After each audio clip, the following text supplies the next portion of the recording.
The readings were already wrong before adjudicator Prael Vashon finished stepping onto the observation platform. And he knew it the way a man who had spent 4 centuries delivering verdicts knew when the evidence no longer supported the charge. He stopped. His ceremonial robe, the deep indigo silk of the Conclave's highest judicial office, threaded with silver filaments that recorded every judgment he had ever rendered, settled around his narrow frame, as the last vibration of the transit drive faded through the hull of the arbiter's reach. Below him, through the curved transparency of the forward gallery, the planet hung in the black like something out of a myth. It should not have looked like that. "First clerk," Vashon said, his voice carrying the measured calm of a being who had pronounced sentence on 11 civilizations across 370 years of service. "Confirm our position." First Clerk Dithani straightened at her station, the bony plates along her jaw clicking softly in the way that meant she was already nervous. "Confirmed, adjudicator. Sol system, 3rd orbital body. Designation, Earth. Indigenous classification at time of last survey, pre-space flight agrarian level 2.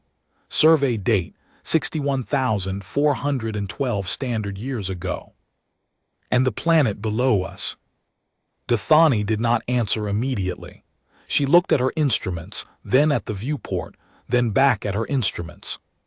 "The planet below us does not match the survey profile, adjudicator." That was an understatement so vast it bordered on comedy. Vashon folded his hands behind his back and studied what lay beneath them.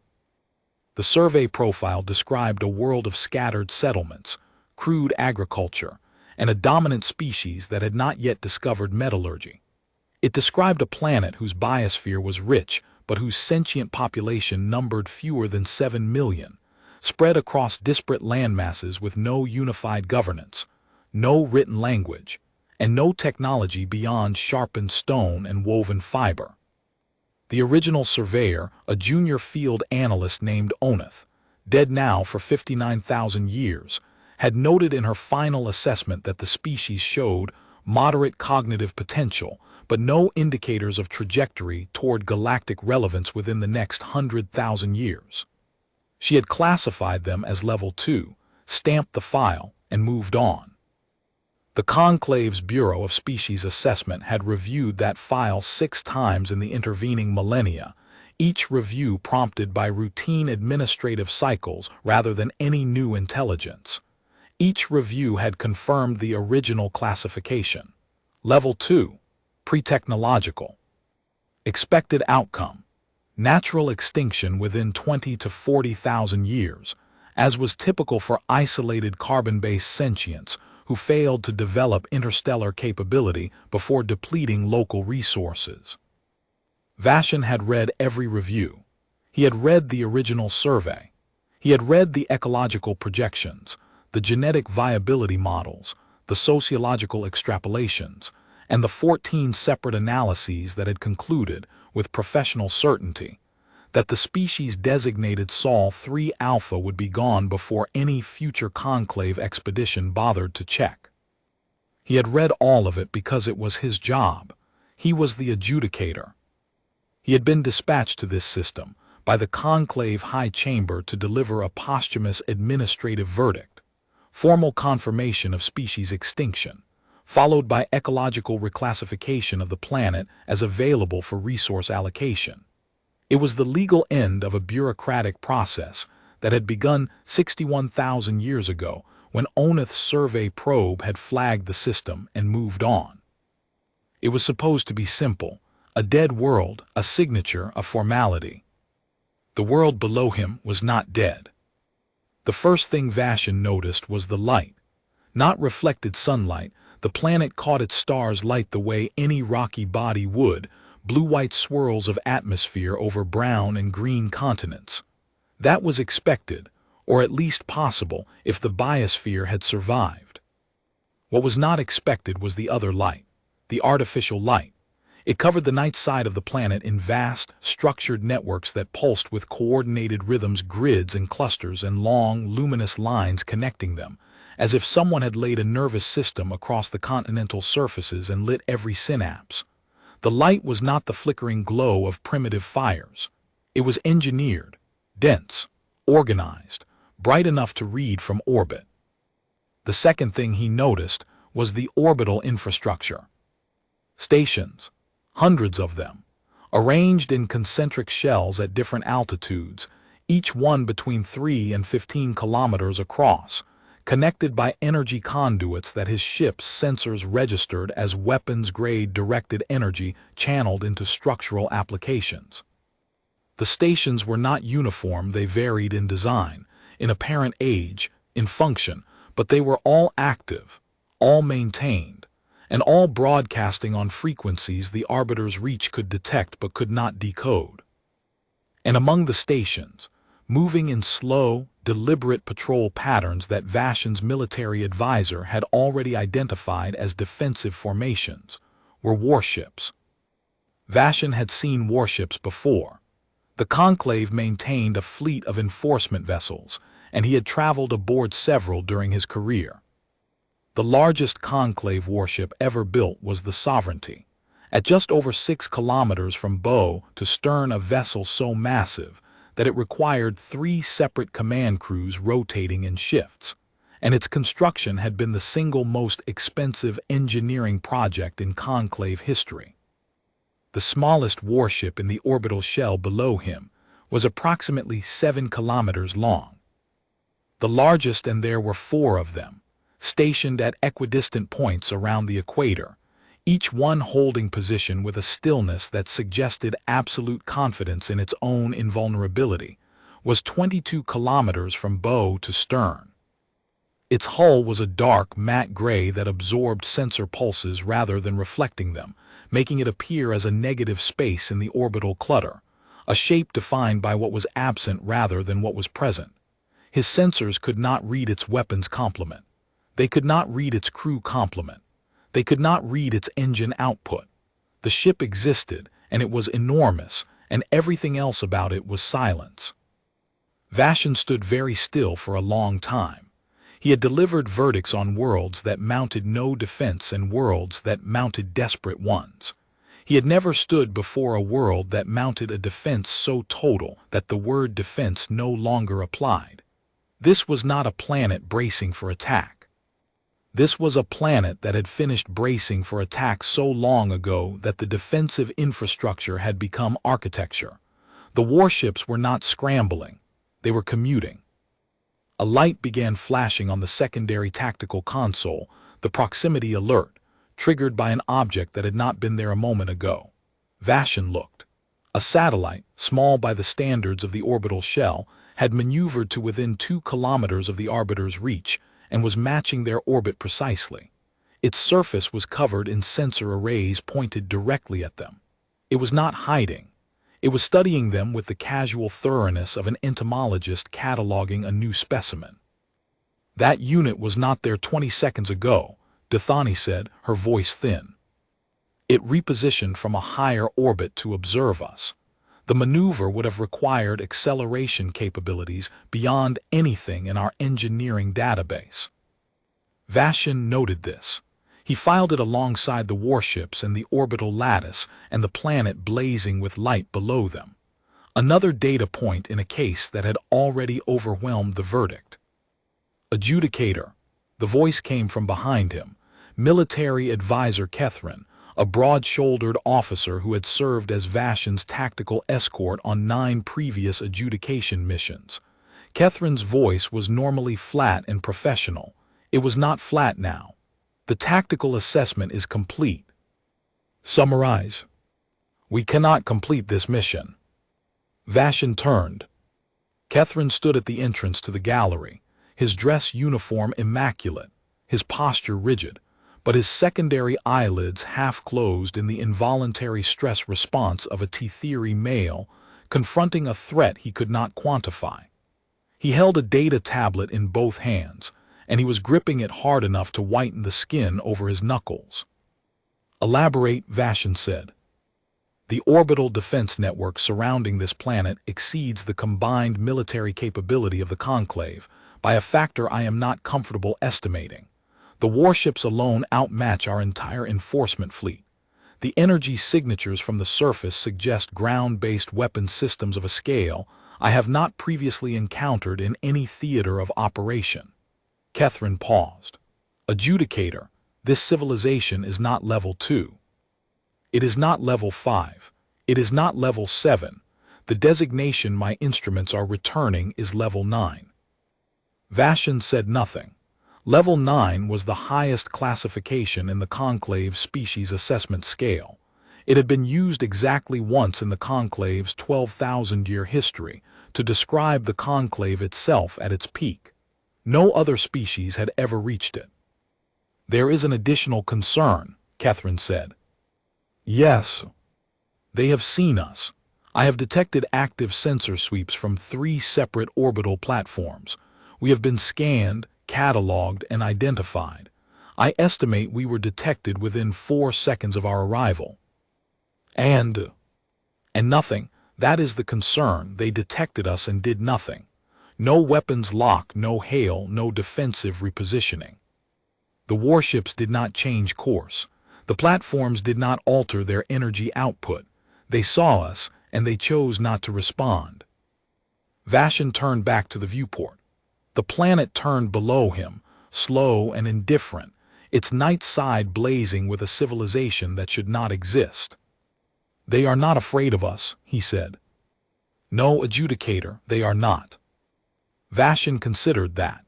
He looked at the display again and noticed something he had missed, or rather, something the display had only just resolved. The warships were not identical. They came in at least 4 distinct hull configurations, suggesting different eras of construction, different design philosophies, different generations of engineering. The oldest-looking class had a rough, angular geometry that spoke of urgency, ships built fast, built to fight, built by a civilization that was afraid and channeling its fear into metal. The newest class, the 22-kilometer giants, were smooth, refined, almost organic in their curves. Ships built by a civilization that was no longer afraid but had not forgotten why it had once been. The progression from the oldest to the newest told a story. Fear to competence to mastery to something beyond mastery, something that looked like calm. In 11 adjudication missions across 370 years, he had arrived at worlds that panicked at the sight of a Conclave vessel. He had arrived at worlds that scrambled interceptors. He had arrived at one world that fired on him a brief, desperate volley from a dying civilization that had spent its last resources building guns pointed at the sky, because the sky was the last thing it had to fear. That world had required no verdict. It was ash within a generation of his visit. None of them had looked at his ship and done nothing. None of them had the luxury of indifference. Dren, he said, turning to the secondary analyst at the far station. Status of the 4th planet. Dren, young, methodical, the kind of analyst who catalogued her meals by caloric content, pulled up the orbital survey of the system's inner bodies. Mars, adjudicator. Original survey classification. Barren, class 2 atmosphere, no biosphere, no resource value. Current reading, she trailed off. Report. The planet has been terraformed. Full atmosphere. Ocean coverage at 31%. Vegetation signatures across 4 major landmasses. I am detecting structured habitation consistent with major population centers. The terraforming appears to have been completed approximately 12,000 years ago, based on the stabilization patterns of the atmospheric chemistry. 12,000 years ago, Vashon repeated. The planet had been terraformed for longer than the Conclave's judiciary had existed. There is also a structure between the 2 planets, Dren continued, her voice growing quieter with each data point. A station, approximately 200 kilometers across, disk configuration.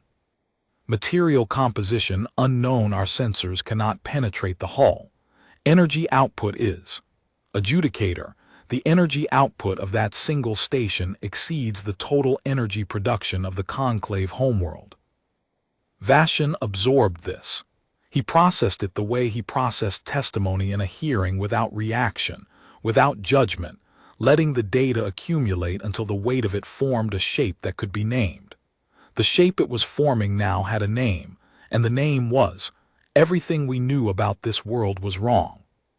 He made the decision that would define the remaining years of his career, and he suspected, the remaining trajectory of Conclave foreign policy for the next 1,000 years. Open a channel, he said, all frequencies unencrypted. Broadcast our registry, our origin, and our purpose. Tell them I am the adjudicator of the Conclave High Chamber, and I request permission to descend. Dathani stared at him.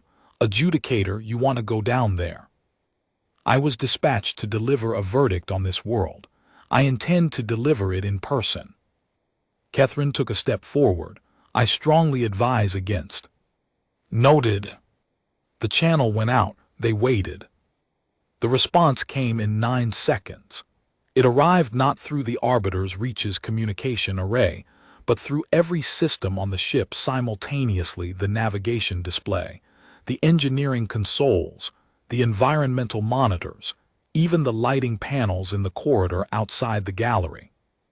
Every screen, every readout, every display surface on the vessel flickered once and then showed the same message, rendered in the Conclave's own script with a precision that meant the sender had not only decoded the Arbiter's transmission, but had identified its language, its encryption format, and the ship's internal architecture, all in under 9 seconds.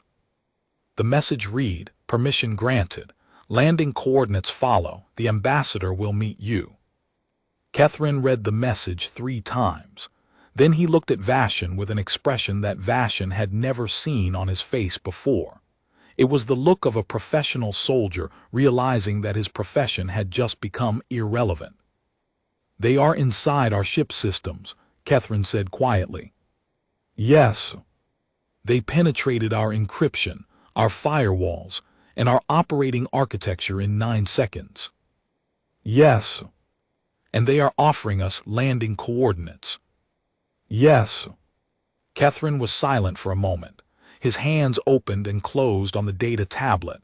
Then, permission to accompany you, adjudicator. Granted, arm yourself if it makes you comfortable. It will not make a difference, but I will not deny you the ritual. Catherine's jaw tightened. He did not argue the point. The shuttle descended through an atmosphere that should not have been so clean. The old survey had noted heavy volcanic particulates and irregular weather patterns consistent with a young, geologically active world.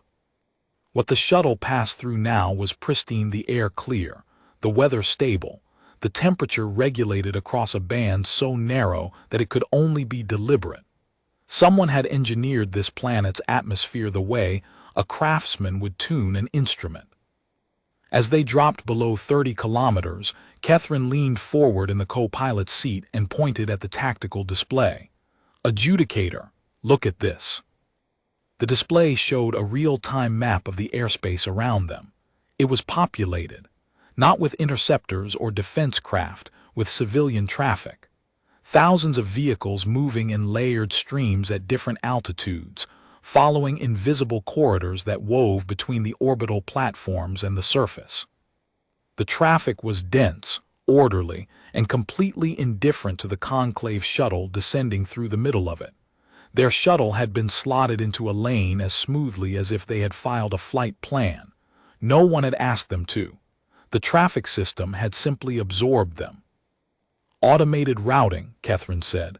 Their traffic management system identified our vessel, calculated our trajectory, and integrated us into civilian flow, seamlessly, without communication. They treat us the way they treat their commuters, Vashan said. Yes, that is what concerns me. They broke through the cloud layer over a continent the old survey maps had labeled with a number rather than a name, and Vashan saw the city. He had seen cities before. He had adjudicated worlds with sprawling metropolises, hive complexes that housed billions, orbital habitats that stretched for hundreds of kilometers. He had a professional familiarity with the ways sentient species organized themselves into dense populations and the infrastructure that resulted. This was different. The city spread from horizon to horizon, not in the undisciplined sprawl of a civilization that had outgrown its planning, but in deliberate, geometric patterns that repeated at every scale, as if the entire urban landscape had been designed as a single integrated system. The buildings were tall but not absurdly so, none exceeding perhaps 300 meters, their surfaces a mixture of dark stone, living vegetation, and materials his instruments could not classify. Green spaces threaded through the structures in wide, carefully maintained corridors, and water rivers, canals, fountains caught the sunlight everywhere he looked. The city breathed. It moved. The infrastructure was not static. Sections of it shifted and reconfigured as he watched, buildings adjusting their orientation by fractions of a degree, transit systems rerouting in patterns that suggested real-time optimization of flow. And above the city, hanging in the sky with the casual permanence of a second moon, was one of the 22-kilometer warships.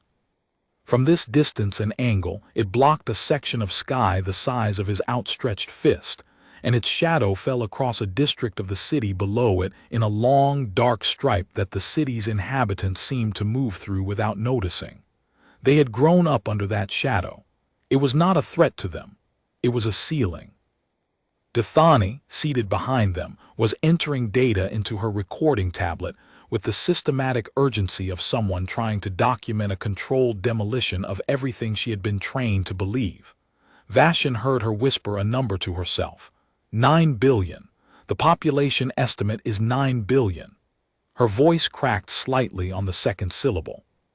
The shuttle landed on a platform at the edge of what appeared to be a park, a vast, green space at the center of the city, ringed by structures that Vashan's instruments identified as government buildings, cultural institutions, and something the translator tentatively labeled memory architecture. The platform was designed for their shuttle, sized precisely, with guide markings that matched their landing gear spacing to within centimeters. They had been expected. Not recently, the markings were old, etched into the stone, maintained over what must have been centuries. They had been expected for a very long time. Vashan descended the ramp with Kethrin at his left shoulder and Dithani 3 paces behind, carrying the formal judgment documents in a sealed case that bore the Conclave's seal. The air was warm, clean, and carried the faint scent of growing things, grass, flowers, the subtle organic complexity of a world that was alive in the way the Conclave's climate-controlled stations would never be. Somewhere nearby, water was running over stone. The ambassador was waiting for them. She was tall, taller than Vashan by nearly a third, and he was tall for his species. She stood at the base of the platform with her hands clasped in front of her, dressed in a simple gray uniform with no rank insignia and no visible weapons. Her skin was a warm brown, her hair cut short, her face composed in an expression that Vashan, with his 4 centuries of experience reading the faces of 100 species, could only describe as patient, not hostile, not afraid, not even particularly curious, patient, as if she had been waiting for this visit for a very long time and was in no rush now that it had arrived. Behind her, at a respectful distance, stood 4 figures in similar uniforms. They were unarmed, relaxed, and watching the conclave delegation with the calm attentiveness of people who had rehearsed this moment. One of them, a tall, older man with gray at his temples and deep lines around his eyes, was watching Vashan with particular attention, and Vashan realized the man was reading his body language the way Vashan himself read witnesses, studying him, not with suspicion, but with the professional interest of someone who had spent a career understanding visitors who arrived with certainties and left without them. "Adjudicator Vashan," the ambassador said. She spoke in the conclave's own language flawlessly, without a translation device. Her accent was archaic, the pronunciation patterns of 60,000 years ago, preserved like a fossil in amber. "I am Ambassador Leon Sathara. Welcome to Earth. We have been expecting you." Vashan stopped. He had expected many things. He had expected a military challenge, a bureaucratic obstacle, a diplomatic protocol to navigate. He had not expected to be welcomed in his own language by someone who spoke it better than most Conclave citizens. "You speak our language," he said. "We learned it from the survey probe," Sathara said. "The one your Conclave sent 61,000 years ago. It broadcast a full linguistic and cultural database as part of its standard classification protocol. We intercepted the transmission, decoded it, and archived it. We have maintained the language since then, along with 43 other Conclave languages, 17 Conclave diplomatic protocols, and a comprehensive study of your legal framework, including the specific statutes under which you have traveled here today." She paused, and for the first time something that might have been warmth entered her expression. "We know why you are here, adjudicator. You have come to confirm our extinction and reclassify our world as available for resource allocation. Statute 741 of the Conclave Administrative Code, subsection 12, paragraph 9, the posthumous species verdict." Vashon felt a sensation he had not experienced in 200 years. The ground shifting beneath a certainty he had carried so long he had mistaken it for truth. "That is correct," he said, "though the circumstances appear to require revision." "They do," Sathara agreed, "but not the revision you might expect. I have been authorized to offer you something no visiting delegation has ever received. A full tour of what your probe's analyst classified as a pre-technological civilization with no trajectory toward galactic relevance." Vashon studied her face. "Why?" "Because you came to judge us, adjudicator, and we believe that a judge should see what he is judging." She turned and walked toward the park, and after a moment Vashon followed. The tour lasted 3 days. 3 days in which Vashon's understanding of this species, this world, and the profession he had practiced for 4 centuries disassembled itself and reassembled into something he barely recognized. Sathara took him everywhere. She did not rush, did not lecture, did not perform. She simply walked with him through the evidence of 60,000 years and let the evidence speak. On the first day, she took him to the Archive of Origins. It occupied a building near the center of the park, a low, wide structure made of a stone that Vashon's instruments dated at over 40,000 years old, built in a style that predated every other building in the city. The stone had been quarried from the planet's oldest mountain range, Sathara told him, because the builders wanted the archive to be made of something that remembered the deep past. Inside, the building was cool and quiet and lit by indirect light that seemed to come from the walls themselves. The archive was not a museum. It was a memory. Every wall, every surface, every corridor was covered in records, images, objects, documents, artifacts arranged not chronologically but thematically, so that walking through a corridor meant moving through an idea rather than a timeline. Sathara led him to a room near the archives center. It was small, plain, and empty except for a single display case made of clear crystal. Inside the case, resting on a piece of undyed cloth, was a stone tool. A hand axe, crudely shaped, the edges still sharp after thousands of years, the surface worn smooth by the grip of a hand that had held it when there was nothing else in the world to hold. "This is what we were," Sathara said quietly, "when your probe found us." Vashon looked at the stone tool. Then he looked through the archives window, past the courtyard, past the buildings of the city, up to where the 22-kilometer warship hung in the sky like a mountain that had forgotten it was supposed to fall. "And this is what you became," he said. "Yes. In 60,000 years. In 61,412 years. We count precisely, adjudicator. We have had reason to." "What reason?" Sathara looked at him with an expression that was not anger, not resentment, not accusation. It was something older than all of those things, something that had been carried so long it had crystallized into a kind of clarity. probe surveyed us, she said. It classified us as irrelevant. It broadcast our location, our biology, our vulnerabilities, and its assessment of our future to every receiver in range. And then it left. We did not understand what had happened at the time. We were 60,000 years from decoding the transmission. But we found the probe. It had landed in a field and powered down, and our ancestors preserved it as a curiosity, and then as a relic, and then as a Rosetta Stone.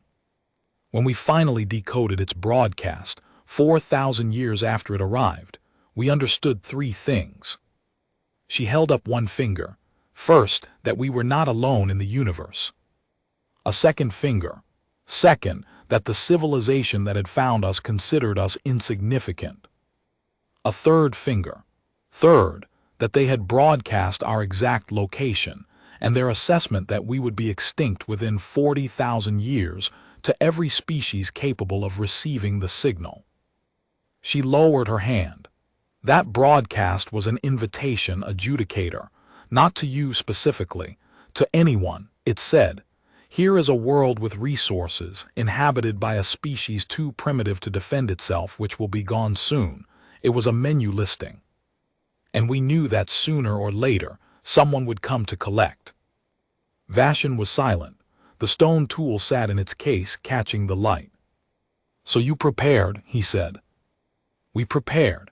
We had 57,000 years of warning, and we used every one of them. We built, we researched, we expanded. We colonized our system, then the nearest systems, then the systems beyond those. We developed the technologies your probe's analysts said we would never achieve. We constructed the orbital defense network your military advisor has already assessed as beyond your capability. We built the warships. We engineered our atmosphere. We terraformed our neighboring planet. We did all of it because a probe landed in a field and told the galaxy we were prey." She paused. "And now the predator's judiciary has arrived to confirm that the prey is dead, except the prey is not dead, adjudicator. The prey built a house, and the house has teeth." Vashon looked at her for a long time. Then he said, "You are not angry." "No." "Why?" Sathara considered the question with the deliberation of someone who had considered it many times before and still found it worth answering carefully. "Because anger requires believing the other party should have known better. Your probe's analyst was a junior field surveyor who saw a pre-metallurgical species crouching around campfires. Her classification was accurate for the data she had. She could not have predicted what we would become. No one could have." She paused. "We were angry for a long time, adjudicator. Thousands of years. The anger is what built the first warships, the first defense platforms, the first deep space warning networks. But anger is a fuel, not a foundation. Eventually, we had to find something else to build on." "What did you find?" "Patience," she said, "and the understanding that we were building not against your conclave specifically, but against the fact that the universe is a place where someone can survey you, classify you as doomed, broadcast your location, and move on. We could not change that fact. We could only change what anyone who came looking would find." She led him deeper into the archive, through corridors lined with the progression of human technology, from the stone tool to smelted copper, to forged iron, to the first crude radio transmitter, to the first satellite, to the first fusion reactor, to devices Vashon's instruments could not identify, and his scientific education could not contextualize. Each artifact was accompanied by a date, and a name, the person who had made the breakthrough or preserved the knowledge. The dates were staggering in their compression. From the stone tool to the first satellite, 56,000 years. From the first satellite to the orbital defense network, 5,000 years. From the orbital defense network to the 22-kilometer warships, another 2,000. The curve was not exponential. It was something steeper than exponential, something that bent upward with an acceleration that Vashon's mathematical training told him should not be possible for a single species on a single world. "How?" he asked, standing before a device that Dithani had identified as a contained singularity generator and that Sathara had described simply as a power source. How did you accelerate this fast? Because we knew we had a deadline, Sathara said. We did not know when it would arrive, but we knew it would arrive. That knowledge, that absolute certainty that someone was coming, compressed our development curve. We could not afford the luxury of stagnation. Every generation understood that the work was not abstract. It was not theoretical. Something was coming, and when it came, we would either be ready or we would be gone. That is a powerful motivation, adjudicator. It clarifies priorities. After the archive, she took him through the city itself. Not the monuments or the government buildings, but the living infrastructure, the districts where people worked, the schools where children learned, the transit networks that moved millions of people in seamless, efficient flows. Vashan watched a woman step off a transit platform and cross a street toward a building that his instruments identified as a manufacturing center. She was carrying a bag of groceries. Above her, a warship capable of sterilizing a continent hung in the sky. She did not look up. The warship was as ordinary to her as the weather. Your citizens are not afraid, Vashan observed. Of what? Sathara asked. Of anything. Sathara considered this. They are afraid of the things all sentient beings are afraid of: loss, illness, the death of people they love, the worry that their children will be unhappy. But they are not afraid of the sky, adjudicator. We spent 60,000 years making sure the sky would never be something to fear. That evening, as the light faded and the city's own illumination rose to replace it, a soft, ambient glow that emanated from the buildings themselves, as if every structure had been designed not just to shelter its inhabitants, but to light the world around them. Catherine pulled Vashan aside. I have completed my secondary assessment, the military advisor said. His voice was different now. Not frightened, not defeated, something closer to reverent. I ran the numbers on their defense network using every scenario in the Conclave tactical library. 4,700 scenarios. Adjudicator, there is no configuration of forces available to the Conclave or to any alliance of known civilizations that achieves even a 5% probability of successful engagement. Their defensive capability is not just superior to ours, it is categorically different. It exists in a domain of military engineering that our tactical science has no framework to address. And yet they greeted us with a woman in a gray uniform who offered us a tour, Vashan said. Yes, Catherine paused. That is the part I am still processing. On the second day, Sathara took him to the Wall of Voices. It stood at the edge of the city, a structure that was less a wall than a landscape feature, a curved surface of polished dark stone that stretched for 2 kilometers along the bank of a wide, slow river. The stone was covered in names, millions of them. Vashan's instruments could not count them all. The names were etched in scripts that spanned the full history of human writing, from crude pictograms to alphabets he did not recognize, each one cut deep enough into the stone that weathering had not touched them. These are the names of everyone who worked on the vigil, Sathara said. The vigil. It is what we call the project, the preparation. The 60,000-year effort to ensure that when someone came, when anyone came, we would be ready.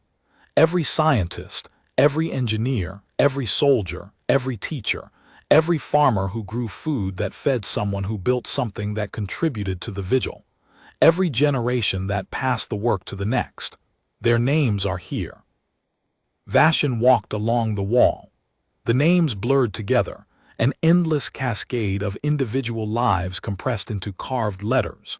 He stopped at a section near the center, where the script was old enough that his translation matrix struggled with it, and ran his fingers across a cluster of names etched in a style that predated human spaceflight. These people never saw the result, he said. No. They lived and died knowing only that something might come, and that their children, or their children's children, or a generation so distant it had no name, would need what they were building. They worked anyway. Vashan withdrew his hand. He had adjudicated 11 civilizations. He had seen species that built in the moment, for the moment, with the desperate energy of beings who knew they were temporary. He had never seen a species that built for a future so remote that the builders themselves would be forgotten. "You built for 60,000 years," he said, "against a threat that might never arrive." "The threat arrived," Cythera said simply, 14 times. Vashon turned to face her. 14 times. 14 species received the probe's broadcast and came to Earth expecting to find what the broadcast described. 14 times over the last 38,000 years. The first was a mining consortium from a system you call the Dreven Reach. They sent a survey ship to assess mineral rights on a world they expected to be uninhabited. They arrived to find an orbital defense network, 300 warships, and a population of 9 billion that was not interested in being mined. What happened to them? We let them leave. We gave them supplies for the return journey, repaired a stress fracture in their hull that their own engineers had not detected, and sent them home with a message for their government. The message was simple: the survey was wrong. And the other 13? 11 were similar, small expeditions, commercial or scientific, who arrived expecting a dead world and found a living one. We met each one, showed them what we had become, and sent them home. 2 were military. And those? Cythera's expression did not change, but something in the quality of her stillness shifted the way stone shifts, not visibly, but in the way it holds weight. The 7th arrival 26,000 years ago was a Calthani war fleet of 400 ships. They came to conquer. We did not fire first. We gave them 3 warnings, each one including a full tactical summary of our defensive capability and an invitation to withdraw. They chose not to withdraw. She paused. The engagement lasted 11 minutes. We disabled their fleet without destroying it and towed every ship to a safe distance, where we repaired their life support systems and provided coordinates for the nearest neutral port. 43 of their crew died from injuries sustained during the engagement. We returned their remains to the Calthani government along with a full accounting and an expression of regret. You regretted it. We regretted the necessity. We had spent 20,000 years preparing for that moment, and when it came, we found that being ready for violence does not make violence welcome. 43 lives lost because a probe broadcast the wrong assessment 60,000 years earlier. She looked out at the river. We added their names to the wall, adjudicator. All 43. They did not choose to come to Earth. Their government sent them based on intelligence that was 60,000 years out of date. They were casualties of a bureaucratic error, and we honor them as such. She reached out and touched the wall, her fingers resting on a cluster of names near the Calthani section. These are the engineers who designed the towing system we used to move the disabled Calthani ships to safety. They spent 3 years building a system whose only purpose was to save the lives of an enemy that might never come. When the enemy came and the system worked, they added their own names to the wall beside the people they saved. They considered it the same work. Vashon followed her gaze to a section of the wall near the river's edge, where 43 names were carved in a script he recognized as Calthani administrative standard. The letters were the same size and depth as every other name on the wall. No distinction, no separation, just 43 lives recorded alongside the billions of human lives that had built the thing that killed them. The juxtaposition was the most profoundly unsettling thing Vashon had encountered in 3 centuries of jurisprudence. And the second military engagement, he asked. 15,000 years ago. A Vithrani scouting force, a small 9 ships. They were probing this sector for potential colonial sites. They did not know the probe's broadcast had already drawn 14 visitors. They arrived, scanned the orbital shell, and attempted to withdraw before we detected them. We detected them before they completed their transit into the system. We let them finish arriving, scan us, and begin their withdrawal. Then we hailed them, provided them with a copy of the probe's original broadcast, our full species profile as it existed at that time, and a navigational chart showing the safest route back to Vithrani space. We also transmitted a standing invitation for the Vithrani government to open diplomatic contact at any time. They never did. No, they filed the encounter as a classified anomaly and sealed the records. Your Conclave's Bureau of Species Assessment never received the report. If it had, you would not be here today delivering a posthumous verdict on a species that met your own scouts 15,000 years ago and sent them home with a map. Vashon absorbed this. 15,000 years. The Vithrani Conclave's own people had found this world, had seen what it had become, and had buried the information rather than update the classification. The probe's original assessment level 2, pre-technological, expected extinct, had survived not because it was correct, but because the bureaucracy that maintained it was more durable than the truth. The irony was so precise it felt engineered. "Ambassador," he said carefully, "you mentioned that you maintain 17 conclave diplomatic protocols. You have been preparing for this specific conversation. For this type of conversation, not for you specifically, adjudicator. We did not know which visitor would come next, or when, or in what capacity. We only knew that eventually someone would arrive with authority, not just guns, but institutional standing. Someone who could go back and change the record. We have been preparing for that person for 40,000 years. And if I had arrived with a fleet instead of a judicial vessel?" Sathara's expression did not change. "Then we would have disabled your fleet, repaired your ships, and sent you home with the same invitation we gave the Vithrani scouts 15,000 years ago. The conversation would have been delayed, not canceled. We are very patient people, adjudicator. The vigil taught us that." Vashon said nothing for a long time. He stood by the wall of voices and listened to the river, and the wind, and the distant, almost subliminal hum of a civilization that had spent 60 millennia building something that could have destroyed everything in its path and had chosen 14 times not to. That evening Sathara took him to dinner.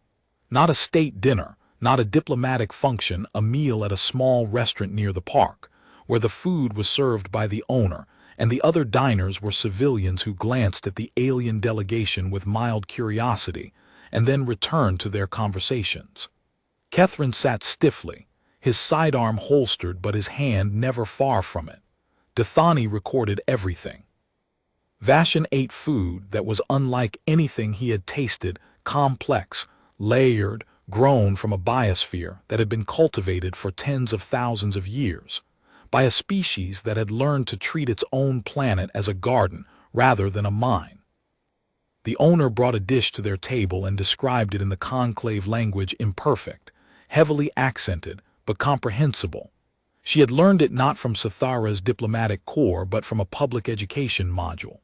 Vashon asked her how many of her citizens spoke conclave languages, and Sathara answered, 11 million at current census, across 43 distinct conclave languages. 11 million civilians who had learned the languages of a civilization that had never contacted them, against the possibility that someday a conversation would need to happen. A child at a nearby table stared at Vashon with unblinking fascination. Her mother leaned down and whispered something, and the child waved. Vashon, after a moment of uncertainty, waved back. The child grinned and returned to her meal. Kethrin watched the exchange with the expression of a man reassessing every tactical model he had ever built. That night, back aboard the shuttle that served as their quarters, Sathara had offered them rooms in the city. But Kethrin had insisted on sleeping aboard their own vessel for security reasons that both of them knew were ceremonial. Vashon lay awake and stared at the cabin ceiling. He had pronounced judgment on 11 worlds. He could recall each one.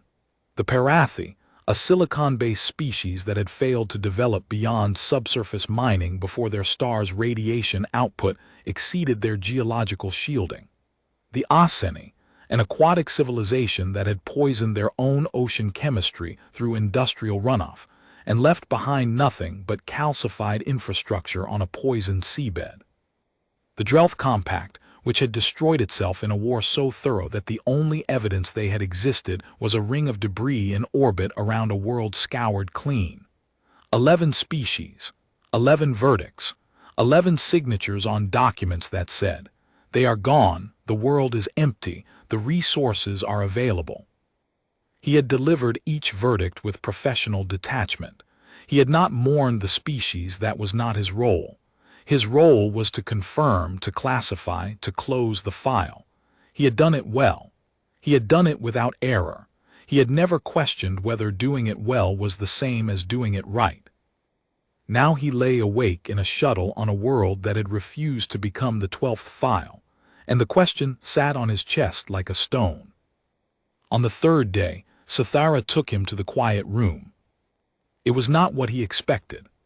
After the archive of origins, the wall of voices, and the Kelthani names carved into the stone, he had anticipated something monumental, a weapons demonstration, perhaps, or a tour of the warship facilities, or a display of technological superiority designed to drive home the point that the Conclave's verdict was meaningless.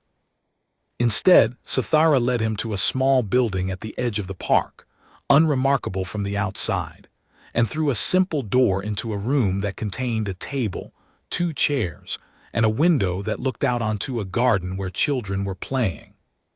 He sat.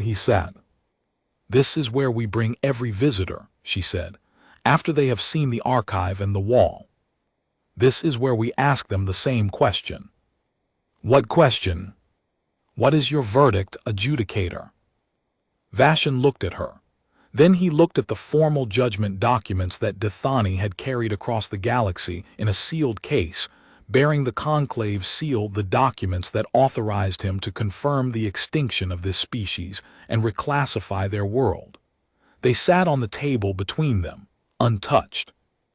"My verdict," he said slowly, "was drafted before I arrived. Statute 741. Posthumous species verdict. Confirmation of extinction, ecological reclassification, resource allocation authorization.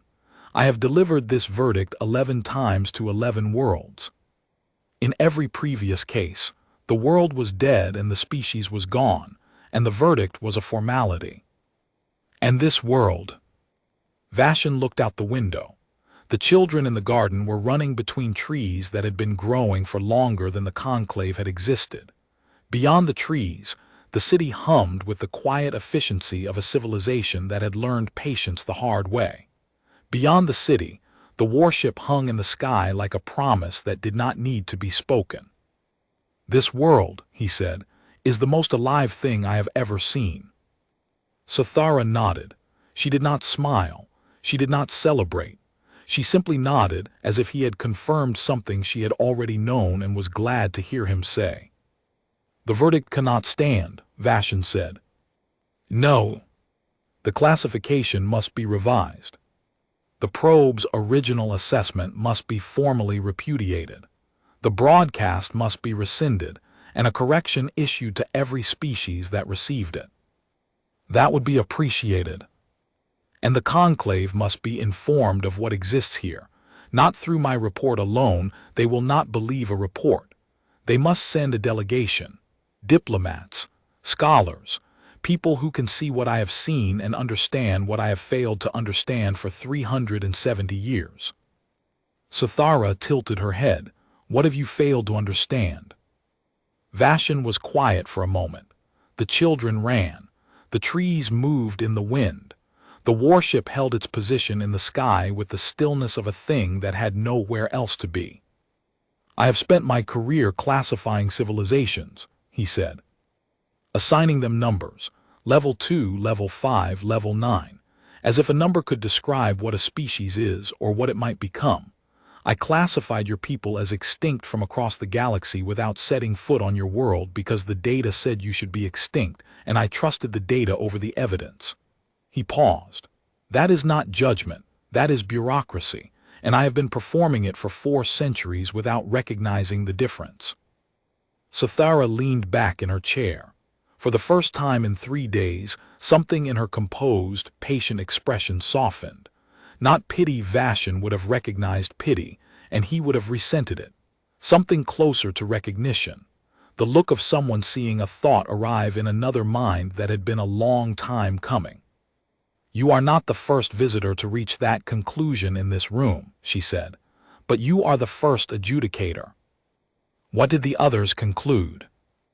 The same thing in different words. That classification is a tool, not a truth. That a probe can measure a campfire but not the mind behind it. That 60,000 years is a very long time, and in a very long time, a species that refuses to disappear can become something that no survey instrument in the galaxy has a category for. Vashon reached across the table and picked up the judgment documents. He looked at the conclave seal, the formal language, the blank spaces where his signature and judgment code would go. He had signed 11 of these. 11 dead worlds, 11 extinct species, 11 lines drawn under civilizations that had run their course and left nothing but dust and data. He tore the documents in half. The sound was small and clean in the quiet room. Dethani, standing by the door, inhaled sharply. Catherine, beside her, did not move. He had been watching Vashon for 3 days, and Vashon suspected the military advisor had reached his own conclusions well before the adjudicator had reached his. "I will return to the conclave," Vashon said, "and I will deliver a verdict, but it will not be the one they sent me to deliver." "What will it be?" "A recommendation. That statute 741 be amended to require in-person assessment before any posthumous species verdict is issued. That the Bureau of Species Assessment conduct a full review of every classification rendered by automated survey, going back to the Bureau's founding, and that the conclave open formal diplomatic relations with the species designated Sol 3 Alpha, which is not extinct, not primitive, and not available for resource allocation, and which has been waiting 61,000 years for someone to come back and see what they became. Sathara studied him with an expression he could not read. Then she said, "You understand that the conclave may not accept your recommendation. They may not. And that your career may not survive the report you intend to file. It may not. And you intend to file it anyway. I have been an adjudicator for 370 years. I have delivered accurate verdicts based on accurate data. I have never delivered a just verdict because justice requires seeing, and I have spent my career pronouncing judgment from orbit." He set the torn documents on the table.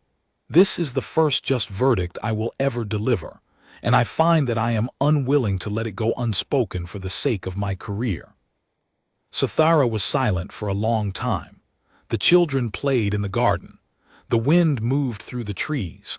Somewhere in the city, a bell rang a deep, resonant sound that carried across the park and faded into the hum of the warship overhead. "Adjudicator," she said finally, "before you leave, there is one more thing I would like to show you." She led him out of the quiet room, through the park, past the Archive of Origins, and down a wide avenue that ran between government buildings toward the river. They walked in silence, Catherine and Dethani following at a distance that suggested they understood this was no longer a formal diplomatic engagement, but something closer to a conversation between two people who had arrived at the same conclusion from opposite directions. The avenue ended at the riverbank, at a point where the wall of voices curved away to the left and the river widened into a broad, calm pool. At the edge of the pool, set into the stone of the bank, was a small plaque. It was older than the wall, older than the archive, older than the city itself. The script on it was so ancient that Sathara had to translate it for him. It read, "For those who come after us. We built this because we believed you were worth it." "This is the oldest artifact on Earth," Sathara said. "Older than the archive, older than the wall, older than any building in the city. It was placed here by the first generation of the Vigil, the people who decoded the probe's broadcast and understood what it meant. They knew they would never see the result. They knew their grandchildren would never see the result. They knew that 100 generations would live and die before the first threat arrived." They carved this message and set it in stone and began building anyway, because they believed that the future, any future, no matter how distant, was worth the effort of protecting. Vashin read the inscription again. He had spent 370 years delivering verdicts, 5,000 words of judgment documents torn on a table, 11 dead worlds behind him. All of it weighed less than the 18 words carved into this stone by people who had been dead for 57,000 years. "I understand," he said. He was not sure he did, not fully, not the way Sithara understood it, or the way the builders of the vigil had understood it when they set the first stone, but he understood enough. He understood that he had come to this world carrying a number level 2, species deceased, world available, and that the number was the smallest, most inadequate thing he had ever carried. He understood that classification was a tool, and that he had spent 4 centuries mistaking it for wisdom. He understood that somewhere in the vast machinery of the Conclave's bureaucratic apparatus, a junior surveyor's honest assessment of a campfire-building species had become an institutional certainty, so calcified that it had survived 61,000 years without anyone thinking to check. And he understood, standing at the edge of that river in the capital city of a world that should have been dust, that the probe had gotten the one important thing exactly backward. It had measured humanity's technology and found it primitive. It had measured their numbers and found them small.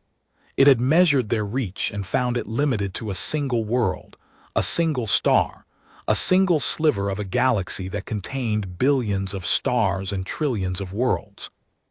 What it had not measured, what no instrument could measure, was their refusal to accept the assessment. They had looked at the probe's verdict and said, "No, not yet, not ever," and then they had spent 61,000 years proving it.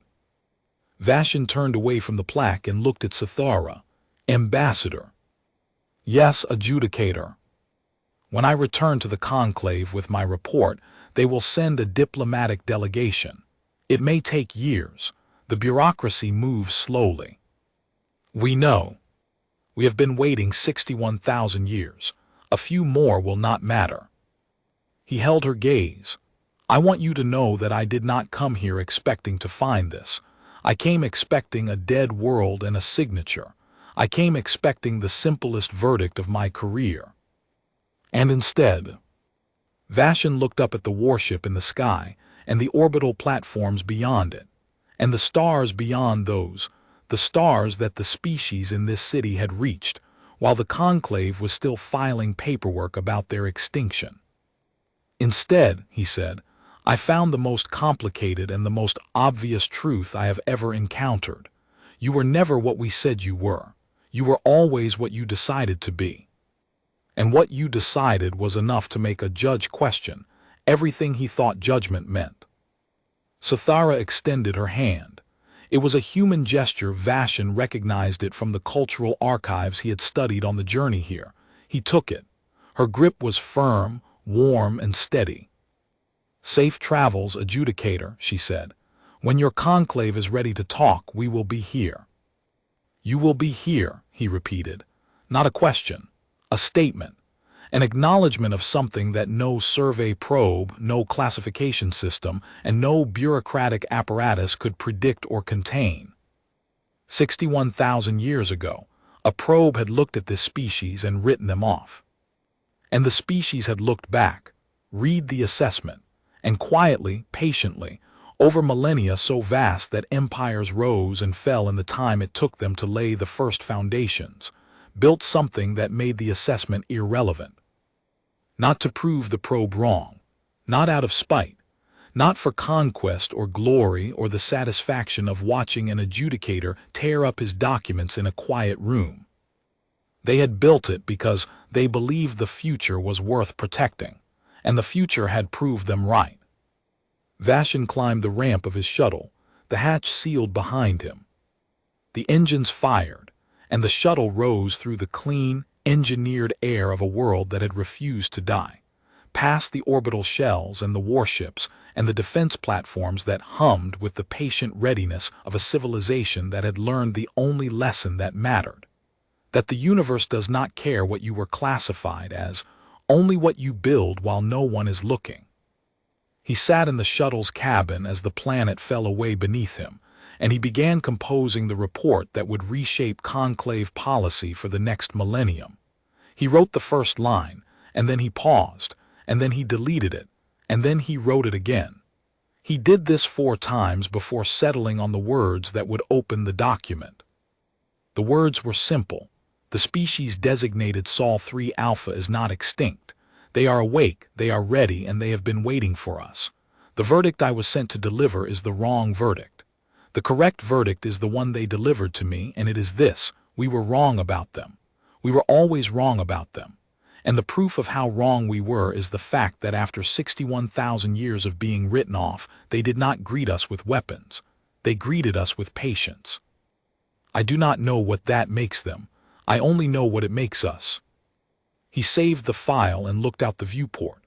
Earth turned in the light behind him, quiet and vast and ready, the way it had been for longer than the Conclave had existed, and would be for longer than the Conclave could imagine. And aboard the Arbiter's Reach, waiting for him in orbit, the crew would be watching the same planet with the same expression he had worn 3 days ago, the expression of professionals, discovering that their profession had a ceiling they had never noticed. He would show them the stone tool and the plaque and the 43 Kelthani names on the wall, and he would tell them what Sathara had told him, and some of them would understand immediately, and some of them would need time, and all of them would eventually arrive at the same simple, unshakable conclusion: that a species capable of building for 60,000 years against a threat that might never come is not a species you classify. It is a species you learn from. And the learning had already begun.